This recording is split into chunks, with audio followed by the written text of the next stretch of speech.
This Shabbat Nachamu, is supposed to be a form of relief.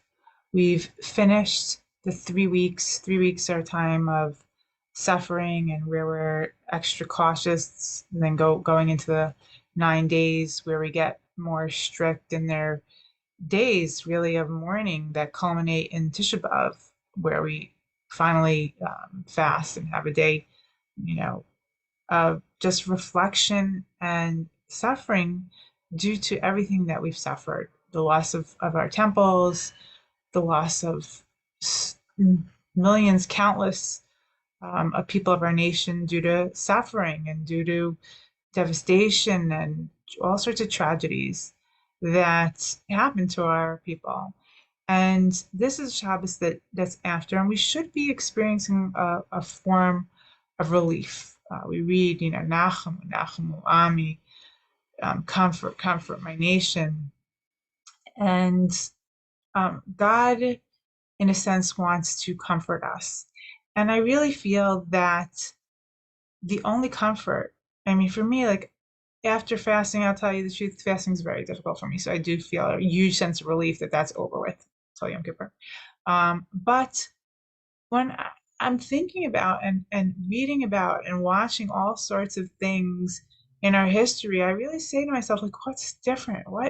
I mean, yes, thank God, God has blessed us and given us this miraculous country, but there is still so much anti-Semitism and so much hate and sickness and devastation. And I can't really rejoice after the 9 days after Tisha B'Av's over, because I feel like what really has changed for our people. But then we go ahead and we read this week's Parsha Ve'et Hanan, and for me, that's a huge comfort. It's a huge comfort because what the sense that I get in this Parsha is a sense of renewal, a sense of God always giving us another chance. Every breath, every second that we have in life is another opportunity from God to have things change for the better. And He tells us how over and over again, and especially in Parsha Ve'chanan, it has all my favorite things really in here. It has the Shema, which is our declaration of faith in the one and true only God, which also should be a declaration of unity of the Jewish people. This is the sentence Shema Israel, Shem Elokeinu Shem Echad, is the declaration that the 12 tribes said to Yaakov when he was on his deathbed to display to him that they were unified. So to be a unified nation and realize the one and true only God.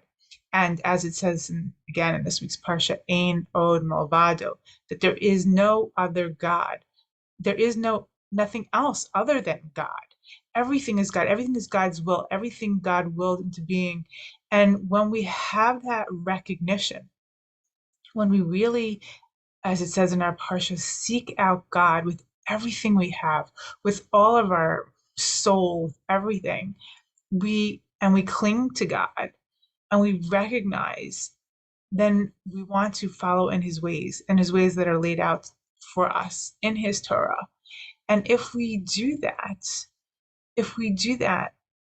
we're told that the nations will be in awe of that. They will be in awe of God's people. It will make the Kiddush Hashem, and they'll say, "Oh, how amazing is this country, chacham and wise and understanding, because we follow the Torah." That's if we follow the Torah in the correct way, and we're moral, ethical, good people. We make such a such a good reflection on God as being God's people, and it goes both ways, and we will have a good life. I think that this is the recipe for our success.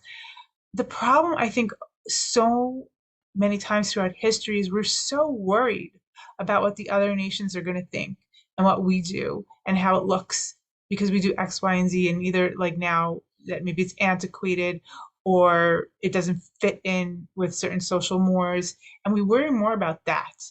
And that becomes our main concern. That becomes our God. That becomes what we live our life in order to try and please other people. And you know what happens when you do things um, and you let that affect how you live your everyday life, how you practice religion? It's not authentic, it's not right. And you do things that compromise your own faith and that come across poorly. And people see that. And people have disdain for that. It's not something that reflects a good light on you or on the religion or on God. So it's important to try and be authentic, to try and be good in the way that God tells you and not to be insecure about it. And when you do that, and when you don't worry about that and you cling to God and do what's right and what's good and what's true and what's honest, um, because you want to do what's right because it's God's will and you're clinging to God because you know that that's everything, that that's all there is, and that's how you want to live your life, a real, true, good, authentic life, then everything else will fall into place because people will have to get along if you follow Torah correctly because it's made in a way that fosters love between people. And if it's not fostering love between our nation and we are fighting with one another, we're not doing something right. Look again, try again, do better. Because there's no reason ever for hate or strife between people if you really, really, both sides, all sides, whatever they are doing their best to get along. If everybody's really doing their best to get along, they would get along. And we would do things hopefully in the best way we could. And that would reflect good on our nation, to the world, and be a light. It would be a light. So that's my hope, that I know that I can work harder on it and hope that other people feel the same way. And if we can do that, I find comfort in that. I find comfort in the fact that there is a possibility of change. There is a recipe for success. Just everyone's got to get on board.